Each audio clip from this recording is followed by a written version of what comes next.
یوه ډېره مهمه اصطلاح زده کوو په الماني ژبه باندې. مونږ اکثره پښتو کې وایي په سړیتوب خبرې کوه، په اخلاقو خبرې کوه، سړیتوب زده کړه.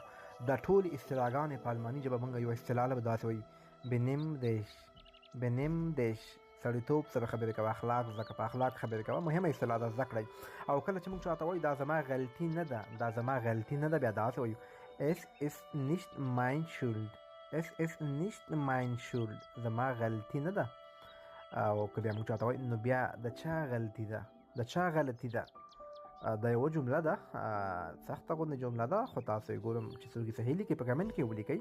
دا ټولې جملې ما یو ځل جوړې کړي هم دي، نو دا ستاسو یو وړوکی غوندې امتحان هم ده چې غلطه وي زه بېرته په کمنټ کې بیا صحیح لیکم.